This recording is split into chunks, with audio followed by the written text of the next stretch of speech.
बिस्मिल्लाहिर्रहमानिर्रहीम। हमारे वजीर आज़म जिनको भुत्ती कड और भुत्ता दग कहा जा सकता है, वो पाकिस्तान से चले मलेशिया पहुंचे। वहां पे उनका अनवर इब्राहिम की तरफ से इस्तकबाल किया गया। इस पर बात करते हैं, भुत्ती कड कैसे कह दिया, भुत्ता दग कैसे कह दिया, वजीर आजम साहब के इसका मतलब क्या होता है। शहबाज गिल अपने वीलाग में उर्दू में और पंजाबी में ऐसे अल्फाज इस्तेमाल करते हैं। वो सियासी हवाले से क्या कहते हैं, उनका क्या नुक्ता नज़र है, वो एक अलग मामला है। लेकिन जिस तरह से वो पंजाबी की बात करते हैं, पंजाबी बोलते हैं, वीलाग उन्होंने पंजाबी का शुरू किया हुआ है। तो जो लोग पंजाबी के बारे में कुछ जानना चाहते, हमारी आज की नस्ल को भी पंजाबी के कई अल्फाज का बिल्कुल भी पता नहीं है। ना कल्चर का पता है, ना तमद्दन का पता है, और ना ही कुछ लोगों को तहजीब का पता है। तो शहबाज गिल के आप नजरियात से मुतफिक हों या ना हों, जो उनके सियासी हैं, लेकिन जिस तरह से वो पंजाब की बात करते हैं, पंजाबी जुबान की बात करते हैं, उस हवाले से पंजाबी कल्चर की बात करते हैं, उस हवाले से उनके अगर वीलाग देख लिए जाएं, सुन लिए जाएं, तो कई लोगों के लिए फायदेमंद होंगे। इस पर बाद में बात करते हैं कि भुत्ती कड कैसे हैं और भुत्ता धक कैसे, उन्होंने कैसा भुत्ता धक दिया है, कैसी भुत्ती कड दी है, किसकी भुत्ती कडी है, वो भी आपके सामने रखेंगे। पहले कर लेते हैं बात इमरान खान की सालगिरह। इमरान खान की कल 72वीं सालगिरह थी, जबकि इमरान खान खुद 73 साल के हो गए। इसमें थोड़ी सी कंफ्यूजन लोगों में आ जाती है, सालगिरह और उम्र को एक साथ मिला देते हैं। 72वीं उनकी सालगिरह है, मतलब यह है कि जब बच्चा 1 साल का होता है तो उसकी पहली सालगिरह मनाई जाती है। पहले साल के आखिर पर पहली सालगिरह, दूसरे साल के आखिर पर दूसरी सालगिरह, और दूसरे साल के आखिर पर जब आप किसी की दूसरी सालगिरह मनाते हैं तो उस वक्त वो बंदा 3 साल का हो चुका होता है। इसी तरह से इमरान खान 73 साल के हो गए, जबकि उनकी 72वीं सालगिरह कल मनाई गई, और उनकी ऐसे ही सालगिरह मना दी गई जिसको आप कह सकते हैं कि सुक्के ते मिल मैया, क्योंकि पूरे पाकिस्तान में कोई मरकजी और बहुत बड़ी तकरीब इमरान खान की सालगिरह पर नहीं हुई। इसी तरह से पाकिस्तान के बाहर भी इमरान खान के चाहने वाले, इमरान खान के हामी, इमरान खान की पार्टी के लोग मौजूद हैं, लेकिन कोई बहुत बड़ी तकरीब कहीं भी नहीं हुई। पाकिस्तान में अगर होती तो हो सकता है कि मजीद गिरफ्तारियां भी हो जाती हैं। अब चलते हैं शहबाज शरीफ साहब की तरफ। पाकिस्तान के रजीम के वो करता धरता है, पाकिस्तान के वजीर आजम है, दूसरी मरतबा वजीर आजम बने हैं, लेकिन इनको आप ये कह सकते हैं कि भुत्ता धक किस्म के वजीर आजम है, बुत्तियां भी कर देते हैं। भुत्ता धक ये होता है कि मौके पर आपके काम आ जाए। इस तरह से शहबाज शरीफ को जिस तरह से इस्तेमाल किया जाता है, वो भुत्ता थक रहे हैं, इनके काम कर रहे हैं। तो भुत्ती कड़ किस तरह से हो गया, किसी को मंगा लिया जाता है, कोई वेला होता है उसके जुम्मे कोई काम लगा दिया जाता है। इसी तरह से शहबाज शरीफ साहब के जुम्मे भी ऐसा ही काम लगा दिया जाता है, क्योंकि ये वेले हैं और वक्त को अच्छे तरीके से ये निभा लेते हैं।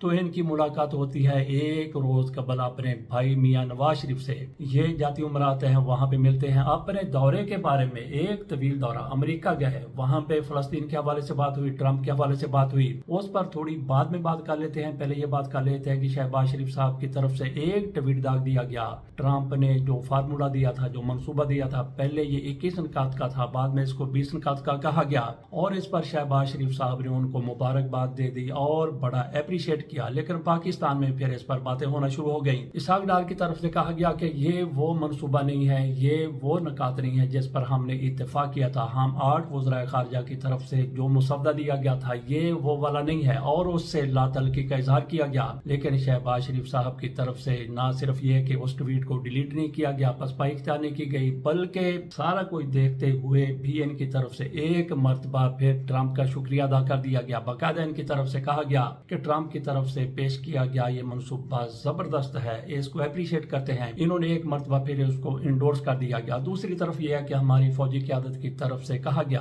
अहमद शरीफ चौधरी साहब की तरफ से 50 सहाफियों के साथ तकरीबन मुलाकात की गई, जिसमें उन्होंने बहुत कुछ कहा, जिसमें उन्होंने पाकिस्तान का नुक्ता नजर बयान किया। उनकी तरफ से कहा गया कि इसराइल को ना तस्लीम कर रहे हैं और ना ही आइंदा ऐसा कोई इरादा है। उन्होंने बिल्कुल ये वाज़ेह कर दिया। दीगर भी उन्होंने कई बातें की हैं। भारत के हवाले से भी उन्होंने बिल्कुल जुर्रत के साथ, दलेरी के साथ जवाब दिया है। जिस तरह से भारत की तरफ से, भारत की क़यादत की तरफ से पाकिस्तान पर एक मरतबा फिर चढ़ाई की बातें की जा रही, उस पर भी उनकी तरफ से दो टोक जवाब दिया गया। असल में रियासत की नुमाइंदगी उनकी तरफ से की जा रही, लेकिन शहबाज शरीफ साहब, जैसा कि कहा, ये बुत्ती कट किस्म के वजीर आजम है, बुत्ता ध किस्म के वजीर आजम है, ये इधर उधर की बातों में लगे हुए हैं। बात हम कर रहे थे शहबाज शरीफ साहब की नवाज शरीफ के साथ मुलाकात के दरमियान में ये बात भी आ गई। तो मुलाकात के दौरान उन्होंने सारा कुछ बताया कि किस तरह से उनका दौरा रहा है, और फिर नवाज शरीफ की तरफ से कहा गया कि मुझे मलाइशिया के वजीर आजम की तरफ से दौरे की दावत दी गई है। शहबाज शरीफ कहते हैं कि मुझे भी दावत दी गई है। नवाज शरीफ ने कहा कि मैंने उनसे माजरत की है कि मैं सरदस्त नहीं जा सकता। तो उन्होंने अपने भाई को कहा कि तू ये बुत्ती कट दे। तो शहबाज शरीफ साहब की तरफ से फौरी तौर पर तैयारी पकड़ी गई। एक रात बड़ी मुश्किल से उन्होंने गुजारी, अगले रोज वो वहां पे पहुंच गए, और ये देखिए कि वहां पे इनका किस तरह से इस्तकबाल किया जा रहा है। ऐसा वजीर आजम के बुत्ती कट किस्म का वजीर आजम नवाज शरीफ ने कहा कि ये बुत्ती भी कर दो, ये काम भी कर दो, मेरे पास टाइम नहीं है। लेकिन ये वेला वजीर आजम, फारूक वजीर आजम, इसने कहा कि मेरे पास इसके अलावा और कोई काम है ही नहीं। तो इस तरह से शहबाज शरीफ साहब बुत्तियां कट रहे हैं और बुत्ता धक रहे हैं। देखते हैं कब तक इनका ये सिलसिला चलता है। थोड़ी सी बात का ले, इस पर भी बात की जाती है काउंट डाउन की। तहरीक इंसाफ वाले एक काउंट डाउन शुरू किए हुए हैं कि आसम नीर साहब 29 नवंबर को रिटायर हो रहे हैं। तो हालांकि ऐसा नहीं है, क्योंकि आइन में तरमीम हो चुकी है। नोटिफिकेशन की बात है, वो किसी वक्त भी बगैर किसी तरद्दुद के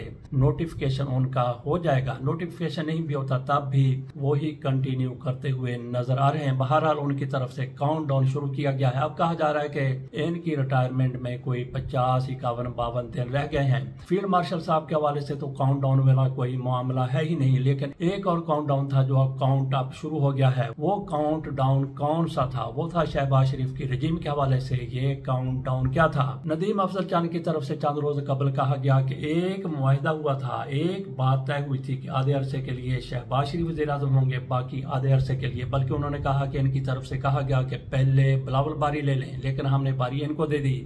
आधे अरसे के लिए ये वजीर आजम और आधे अरसे के लिए बिलावल भुट्टो वजीर आजम होंगे, ये तय हुआ था। लेकिन इस हवाले से कोई आगे पेश रफ्त होती हुई नजर नहीं आई। अगर ऐसा होता तो आधी मुद्दत 4 सितंबर को 2.5 साल शहबाज शरीफ के पूरे हो चुके हैं। तो आज बिलावल भुट्टो जरदारी, अगर वो फार्मूला वाकई मौजूद होता तो आज बिलावल भुट्टो जरदारी कंटिन्यू करते हुए 1 महीने की वजारत उज़्मा गुजार चुके होते। गोया कि ऐसा कुछ नहीं था। नदीम अफजल चांद की तरफ से ऐसे ही छोड़ दी गई और कुछ लोगों ने उसको उसी तरह से सच मान लिया। जिस तरह से 2.5 साल डॉक्टर मालिक के खत्म होने पर 2015 में सनाउल्लाह ज़हरी बलोचिस्तान में वज़ीर आला बने थे। फार्मूला वहां पे तय हुआ था कि डॉक्टर मालिक की पार्टी 2.5 साल के लिए वहां पे हुकूमत करेगी। लेकिन जब उनके 2.5 साल पूरे होने लगे तो वो पांव पसारने लग गए थे। लेकिन सनाउल्लाह ज़हरी की तरफ से मैदान में आकर इस पर एहतजाज किया गया। तो फिर मामला उसी तरह से चलने लगे जिस तरह से पहले तय पाए, और सनाउल्लाह ज़हरी को वहां पे 2.5 साल के लिए वज़ीर आला मुंतखब कर लिया गया और ये बिला मुकाबला वज़ीर आला बने थे। लेकिन वो भी अपनी मुद्दत पूरी नहीं कर सके थे। बात हमने शुरू की थी कि मुस्लिम लीग नून और पीपल्स पार्टी के माबैन चंद साहब के बकौल एक मुआहिदा या फिर एक अंडरस्टैंडिंग तय पाई थी कि 2.5 साल के लिए तुम और 2.5 साल के लिए हम। लेकिन ऐसा लगता है कि नदीम अफजल चांद की तरफ से अपनी तरफ से ही ये छोड़ दी गई, या फिर ऐसा कुछ हुआ तो उसके बाद पीपल्स पार्टी ने मौका महल देखते हुए, सूरत हाल देखते हुए खामोशी इख्तियार कर ली। पिछले महीने एक सहाफी की तरफ से लगातार अपने वीलाग में यह कहा जाता रहा कि 30 सितंबर तक DGISI की रिटायरमेंट की मुद्दत पूरी हो रही है। बार बार उनकी तरफ से कहा गया कि आसम मलिक 30 सितंबर को रिटायर हो जाएंगे क्योंकि उनकी मुद्दत पूरी हो रही है। इसकी कोई समझ नहीं आ रही कि ऐसी बातें क्यों की जा रही थी, क्योंकि गुज़श्ता साल 30 सितंबर को उनको DGISI बनाया गया था और DGISI जो भी बनता है उनकी रिटायरमेंट में 1 दिन रह गया हो, 2 दिन रह गए हो, 1 महीना रह गया हो, जितना भी अरसा रह गया हो, लेकिन 3 साल के लिए DGISI की तैनाती होती है। इस तरह से इनकी तैनाती मजीद अगले 2 साल के लिए भी है। मजीद अगले 2 साल के लिए भी इन्होंने ही DGISI रहना है।